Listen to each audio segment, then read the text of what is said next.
Hi there, welcome to my channel. Today we are going to do our little review, our vocal warm-up as usual, and I just wanted to mention that if you're just jumping onto this video, these lessons are intended to build your skills right from zero of just not really knowing much about the little instrument that can, which is such a great thing, and then taking them from lesson one all the way through with different skills being built through the progressive series, typically how I teach my beginner classes. Okay, so here we go. We are going to do obla di obla da because this uses the G chord that we learned in our last song. So it's good to work on a song that has those transitions from different chords to the G. We're still in the key of C, and we also are adding the A minor chord. So the A minor chord is played, it's a simple chord in terms of how to play it on the ukulele. Remember, we have our three numbers. We've got fingers 1, 2, 3, and 4, thumb and back, strings 1, 2, 3, and 4, like the floors on a building. They go up from the bottom on all stringed instruments like this. And we've got fret numbers. So depending on the size of your ukulele, if you have the smaller one, you're going to have a shorter neck, of course, and a bit bigger one, you might have a few more frets on it. So we're going to go up to the 4th string, 2nd fret using the 2nd finger. And we learn to use these different fingers in different places because that allows us to build a more efficient chord changes. So for instance, when I'm on A minor, when I'm going to other chords, often F might come. Now in this one, yeah, it does come after the A minor, we go to F.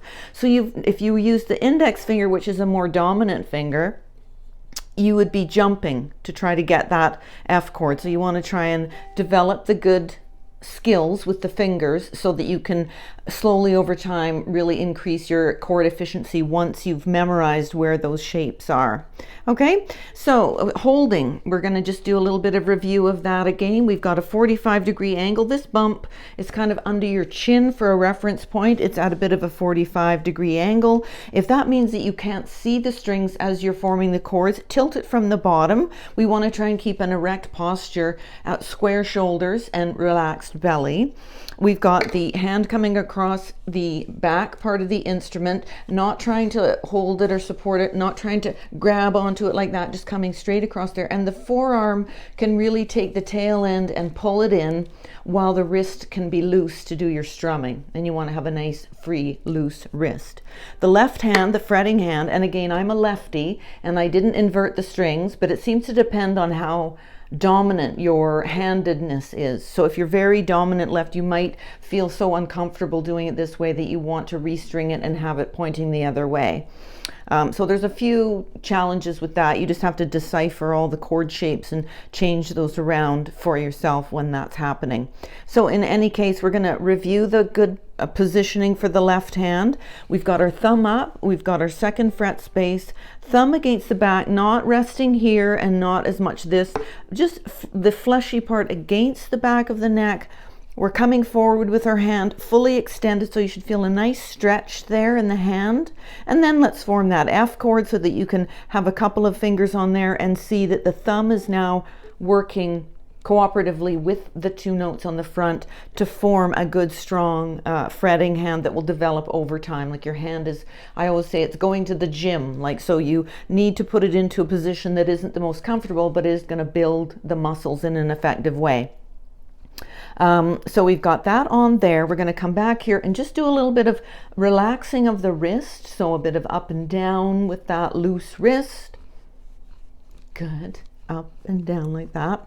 And again, as we're transferring between the chords, we want to have a plan of how to do that. So in this case, the first chord is C, and then we're going to go to a G chord, right, which is one of the ones that we've just been learning how to do. So the way I do it is I take that index finger and I go up to the 3rd string, 2nd fret, put it on, then I bring this other one down and move that C into place. And when I'm playing, you're not going to see that as much. So we want to go over that and just see how it's done so that we've always got one finger in place. Okay, so moving on from that, we've got the G. Then we move to a G7. So this uses both. Now you can stick with the G7 throughout the song, but you definitely want to start working on understanding the difference between the G7, which I'm going to come to now. I'm going to put my index finger there and then move those same two notes. So it's the same two notes in G and G7 here and here being played by two different fingers. So sometimes it helps people to have this idea that this is team one. And so team one, when you're doing a G chord, is like this. And then when you're doing the G7, those two notes are played by team two, which is middle and ring finger. Same two notes required for that G or G7 chord. And we'll figure out why that is and why it's called a G7 as we go along in our musical adventure. Then we're going to go to a C chord. And we stay on that for a while, then C7. So we're using a lot of skills that we've learned over time here. And then how do I get to my F without letting go and jumping? Well, I'm going to put this one up to the fourth string and then move that one.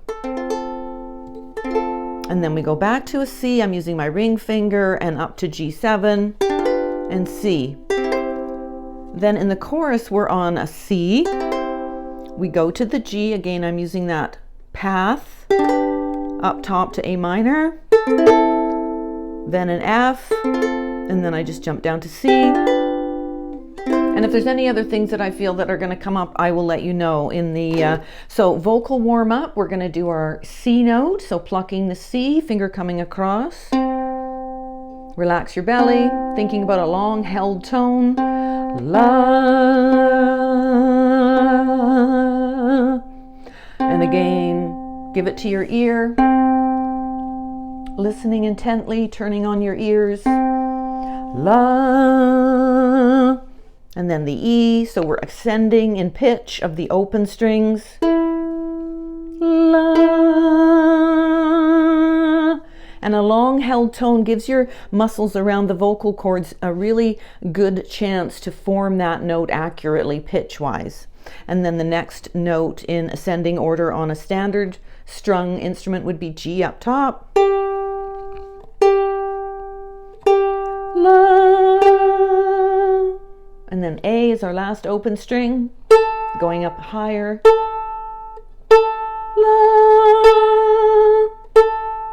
Good. Okay, so here we go with Obla D, and you will find the song in the link in the description box. Obla D. It's another Beatles song. Okay, so here we go. I'm just going to start right in. I might give us 2 bars of an intro. So key of C, check the bottom of the chart, and here we go. Desmond has a barrow in the marketplace. Molly is a singer in the band. Desmond says to Molly, girl, I like your face. And Molly says this as she takes him by the hand. So typically what I'll do as a beginner, we're going to go back and we're going to do that even slower so that if that was too fast, we're going to give it another chance to go really learning tempo and just focus on getting the chord shapes. You can always just do that one strum as you focus to get to the next chord in the song. Okay, so here we go. I'm going to do that this time right from the top. 1 bar intro. So 1, 2, 3, 4. Desmond has a barrow in the marketplace. Molly is a singer in the band. 2, 3, 4. Desmond says to Molly, girl, I didn't go to C7, like your face. And Molly says this as she takes him by the hand. So you don't have to go to the C7 if you're struggling to get to the F. Just leave the C7 out and continue with a C chord, letting that ring out. All right, let's go back and one more time, and then we'll continue with the chorus this time. So 1 bar intro, here we go. 1, 2, 3, 4. Desmond has a barrow in the marketplace. Molly is a singer in the band. Desmond says to Molly, girl, I like your face. And Molly says this as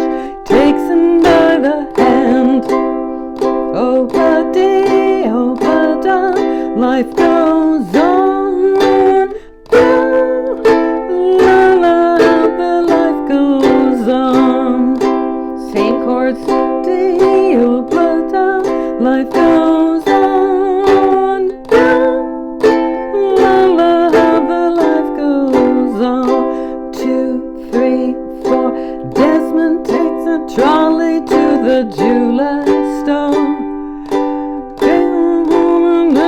Golden ring, bring, takes it back to Mulligan at the store, and it gives it to her. She begins to sing. Oh bloody, life goes on. La la, how the life goes on. I'm gonna jump down an octave. Oh bloody, life goes on. La la, how the life goes on. Now a bit of a change here. In a couple of years they have built a home, sweet home.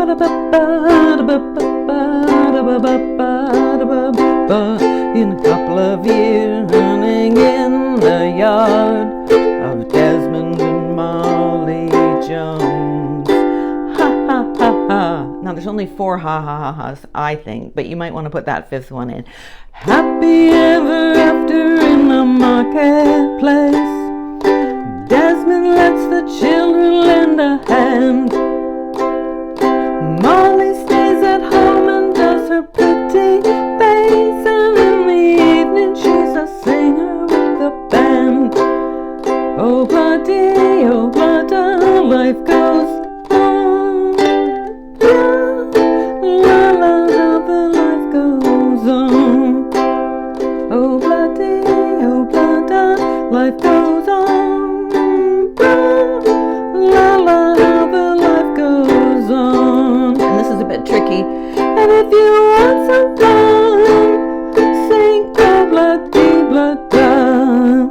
So in the chart, you've got those little arrows at the beginning, or in the F, G7, they're just doing quick changes. So it's, you can do an ending however you want, but that's a cute little ending for that song. And let me think, was there anything else I wanted to mention? Sometimes I'm slowing the tempo down because I can sense from all my classes the people are struggling to get to all those chords, because it's a lot more chords now in a song. And so you're adding to your chord knowledge G, and then A minor, and then all those transitions. So you can slow the video down, and hopefully that'll help you get those chords in shape the way that you want them to be. And use anything that you that I've been trying to show you, also including when you're playing along with me, you can just jump over the chords, and then eventually as time goes on with repetition, you'll be able to get all of those chords under your fingers. And so just going through them in a very methodical way can really help.